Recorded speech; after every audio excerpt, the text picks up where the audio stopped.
Good afternoon, Spirit fam. It is Monday, October 25th, and I hope that you all had a wonderful weekend. My family and I went to the pumpkin patch yesterday, and it was a great time. We really had a blast and really needed to get out of the house. That was really awesome for us. We really needed that. What did you guys do this weekend? Did you attend any Halloween parties? Did you do anything out of the ordinary? Let me know in the comments. So today's message, we have dawn, the light after the darkness. And already I've been talking about this a lot for the last couple months. So I'm finding it interesting that we're all going through our own transformations and our own rebirths all in our own time. And I have just recently come out on the other side of my darkness, but Spirit is showing me already that for those of you who feel you are still in the darkness, that the dawn is coming. The light after the darkness is coming. After the darkest times, the sun will always rise. The dawn will always come. This can be no surprise. Whilst midnight is often thought of as a magical hour, throughout time, dawn has also had its share of the mystical. All manner of magical beings had to return to their true forms by dawn. Werewolves, for example, and vampires could only be active whilst the rays of sun did not pierce the sky. Dawn and deities of dawn are heralded both hope and of new life. Goddesses such as, I can't pronounce it, Easter, oyster. Every day, guys, it happens every day. And gods like Helios and Apollo were those who brought new life and the dawn's light to the world. The journey from the darkest night of the soul to a bright and hopeful dawn is one of the deepest and most powerful heroes' paths, repeated over and over in mythology. Should you receive the dawn card, you are being reminded that there is always a fresh start and a new beginning to be had. Change is unstoppable, and even the most difficult times will pass, no matter how devastating they may seem. Hope is one of the most powerful, motivating forces in the universe, and it is being indicated here. And I'm not sure if you guys remember, but towards the end of August, I knew that I was in a transition phase. I didn't know what was coming. I didn't really know what I had to let go of yet, but I knew it was happening. And I was just trying to trust in the universe and in the process of spirit and just kind of go with the flow. And I knew I would come out on the other side. Well, about 2 weeks into this transition phase that I felt like I was in between two worlds, like one door wasn't open and one wasn't shut yet, and I was just kind of there. And then I fell ill, and my faith was really tested for a few weeks. I fell deep into the darkness, and when we are there, sometimes it can feel like it's never going to end. It's really hard to remember that promise that the dawn always comes after the dark when we're in the dark. And Spirit is really telling you guys today that for those of you who find yourself in the dark, if your faith is being tested, if there is in between going on in your life right now, or things feel really uncertain, and that can be nerve-wracking, change, especially unexpected change, and especially for those who don't really love change, it can be really difficult to go through this transition phase. But so the whole month of September, I was sick, and then now in October, I have gone into my new door. And I'm telling you guys my story because I want you to know that the dawn does come. We can't have the stars without the dark sky.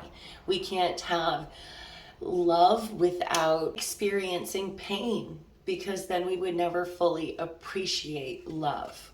Now, even during my darkest days, when I was laying in bed and I was thinking about human suffering as a whole, and my faith was being tested, the one thing that I could hold on to was my hope. And Spirit is really telling you today, if you find yourself in the darkness, just have hope and trust. Trust in the invisible forces and know that whatever you are going through, no matter how traumatic or difficult it may seem, that not only are brighter days coming, but there is a reason for this. There is going to be a rebirth and a transformation. And as this description says, we go through this phase over and over and over again, because that's how our soul evolves. Without the dark night of the soul, we really wouldn't ever be able to see the light and the love within ourselves and within others. So let's see what our gratitude card is for today. Today we have a reflection card. There is a calmness to a life lived in gratitude, a quiet joy. A quote by Ralph Blum. Pause.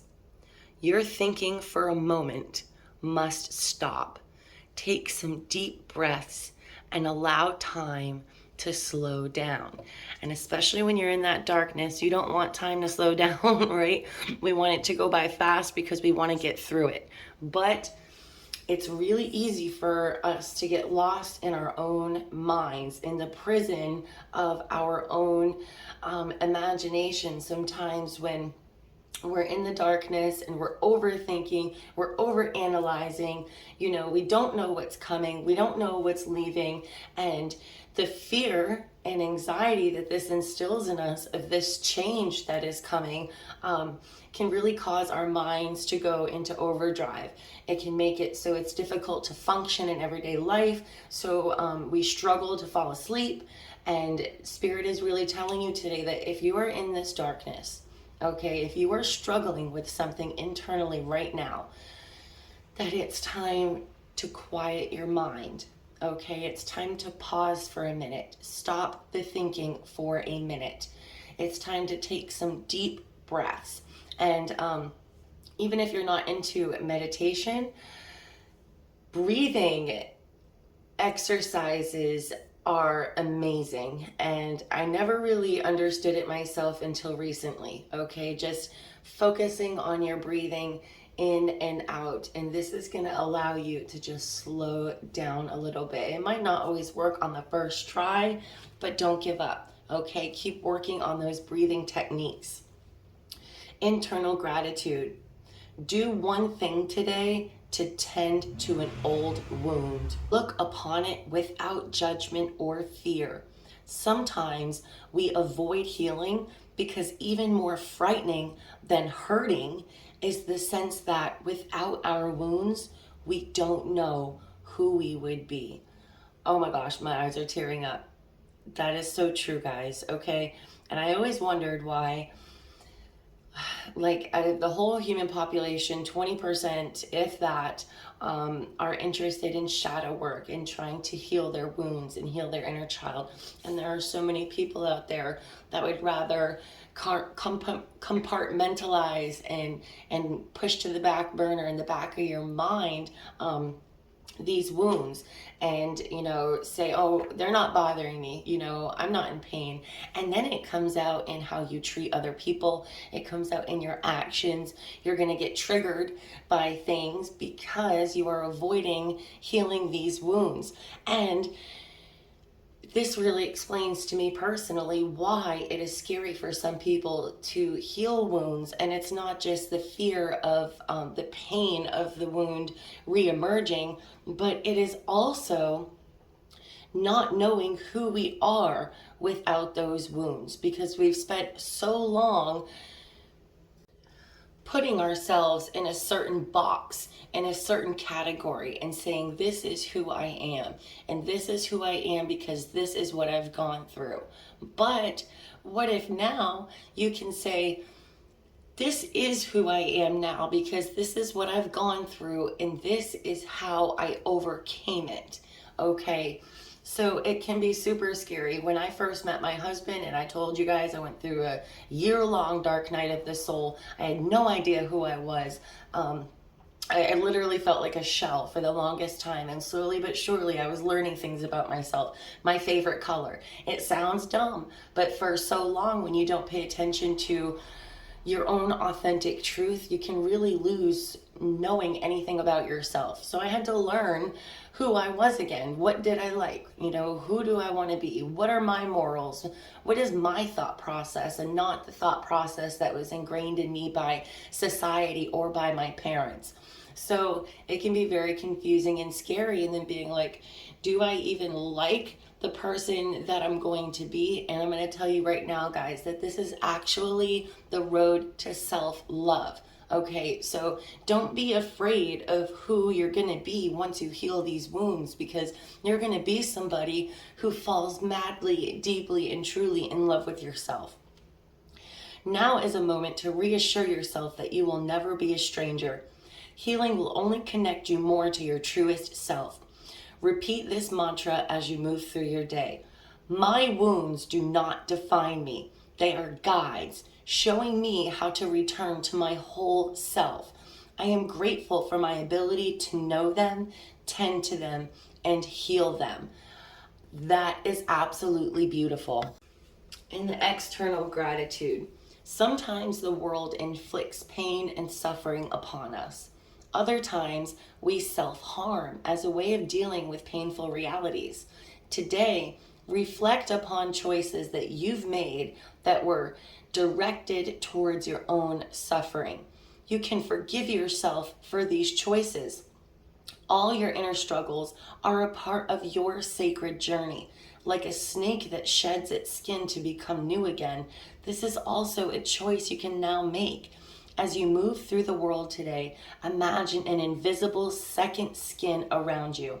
It is a protective force field that shields your wounds, healed or in the process of healing, from your environment. If you notice yourself getting triggered at any point, repeat this to yourself. I have within me right now all that I need. So for those of you who find yourself in the darkness right now, okay, a place of in between, a transition phase, Spirit really wants you to tend to an old wound, and this is directly going to help you close the one door and open the other door, okay? Because it's okay to be in fear and to be in the transition area, but we can't stay there, right? We have to identify what needs to be healed. Today, you are being asked to think of one wound that needs to be healed. And you need to forgive yourself for anything that you have, any pain that you have self-inflicted upon yourself by ignoring this wound. Forgive yourself for not identifying it sooner, okay? Forgive yourself for the way that you've treated others when they've triggered you and it had nothing to do with them, but you didn't have the ability to go within at that point and realize what was truly bothering you.